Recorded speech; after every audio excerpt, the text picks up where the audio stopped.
Salut l'équipe, Bitcoin explose tout, mais tout le monde s'en fout les gars. Très intéressant de voir ce qui est en train de se passer. Vous allez voir, il y a deux raisons pourquoi je vous parle de ça. Et vous allez voir aussi, dans deux cas, une BTC qui a atteint un nouvel ATH. Donc super nouvelle, tout ce qui se passe en ce moment. Et plein d'autres petites infos qui vont être très croustillantes. Aujourd'hui, c'est parti avec un BTC qui est à 72 500 $. On prend 2% au moment où j'enregistre l'émission. On a ETH qui fait aussi 2,5%. On est à allez, 2,2 700 $ sur l'aide de la hop, c'est assez vert ce matin. On a Crypto Bar qui pousse un joli 5%, Link qui est en fort 14%. Celui qui fait un joli rebond, vraiment une crypto forte. Alors moi j'ai plutôt misé sur ce qu'il y a autour, notamment Cetus et Sweep, mais en tout cas Sweep fait un joli 12% ce matin. Et dans le bas du tableau, c'est plutôt un peu plus mitigé, hein. Là c'est vraiment le top 10 qui performe.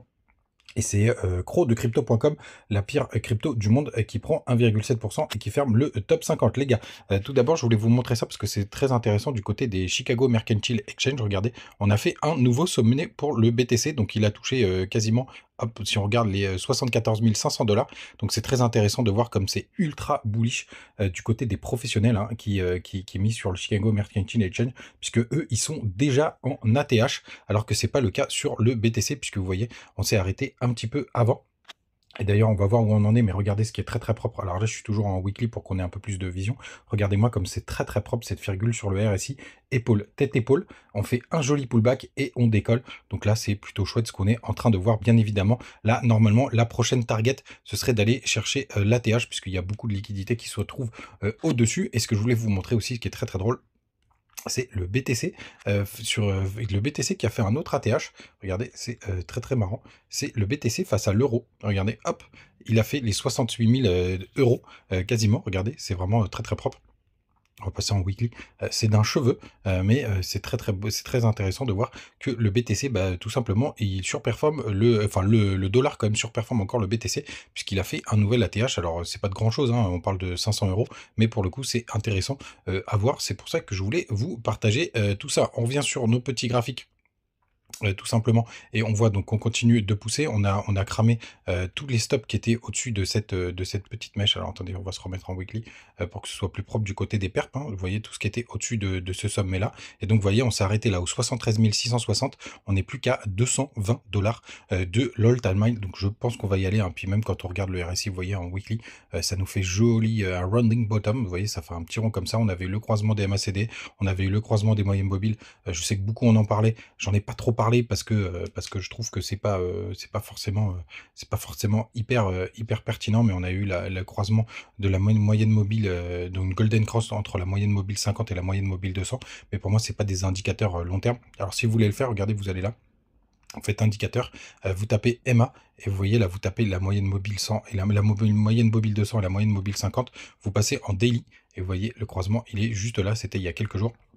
Mais il y a beaucoup de faux signaux, donc c'est pour ça que je me méfie. Là, par exemple, vous voyez, ça avait plutôt bien marché, mais si vous repassez, si vous allez dans le passé, regardez, c'était juste là, vous avez eu le croisement, et hop, derrière, on avait eu même un crash juste là, c'est pour ça, bref, je peux parler pendant des heures de ce sujet-là, mais c'est pour ça que pour moi, c'est un indicateur qui est sur du long terme très intéressant, mais à court terme, qui peut avoir beaucoup de faux signaux. Du côté des autres indicateurs de BTC, on peut regarder ETH face à BTC, bien entendu, et pour l'instant, on est en train de continuer de surfer cette trendline, hein. C'est plutôt propre ce qu'on est en train de voir, donc ça, c'est plutôt pas mal. Je pense que TH, il va nous faire un truc des enfers. Regardez-moi cette divergence, comment elle est énorme d'ailleurs.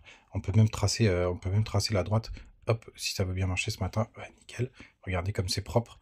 On a le RSI qui continue de monter, qui tape des bottoms à chaque fois. Et quand on fait un plus bas sur le cours, regardez là comme ça descend, là c'est vraiment très propre la divergence daily. J'espère qu'on va enfin pouvoir se retourner pour le coup du côté de TH. Mais pour moi, il ne faut pas le mettre de côté parce que d'un point de vue graphique, ce qui est en train de préparer, c'est assez violent du côté de la Bitcoin dominance. On a été touché quasiment ma petite trendline et on a touché les 60%, vous voyez, sur cette petite mèche, donc c'est vraiment très propre. Est-ce que c'est le moment de se retourner?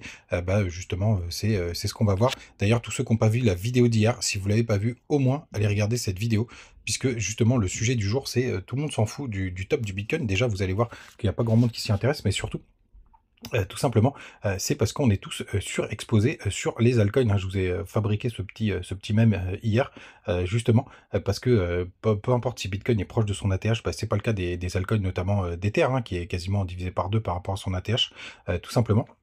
Et allez voir cette vidéo parce que je vous explique quand est-ce que la alt season devrait commencer. Je l'ai mis du côté de Twitter.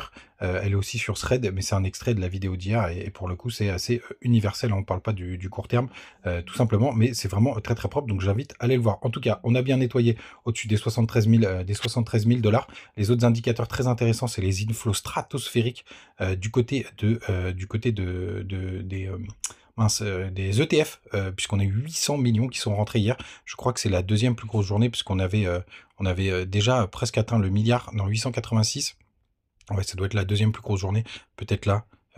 683, non, c'est ouais, donc c'est la deuxième plus grosse journée historique du côté des inflows ETF Bitcoin. Du côté d'Ether, ça reste toujours mou du genou, hein, il ne se passe pas grand chose. Je pense que le décollage viendra tout simplement tout d'abord avec l'explosion sur le cours et après tout le monde qui va se rabattre sur Ether, notamment du côté des ETF. Et du coup, ça va faire un effet domino, mais enfin, c'est pas domino d'ailleurs, ça va faire un cercle vertueux assez impressionnant. Et je pense que c'est ça qui va booster Ether tout simplement. Et je pense que ça va être imminent, les gars.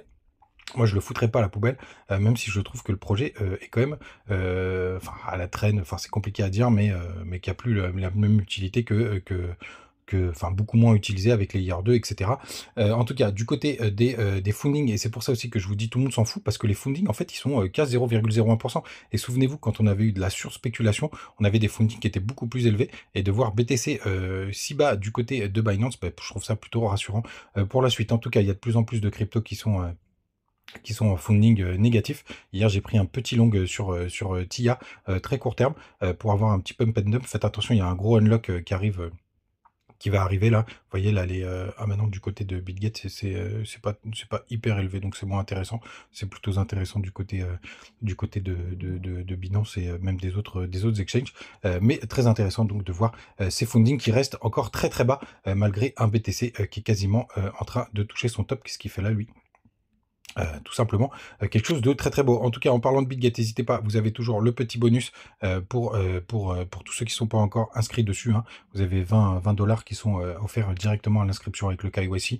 N'oubliez pas de cliquer sur le bouton participer. Vous avez le Twitter, le Telegram pour partager les petites news.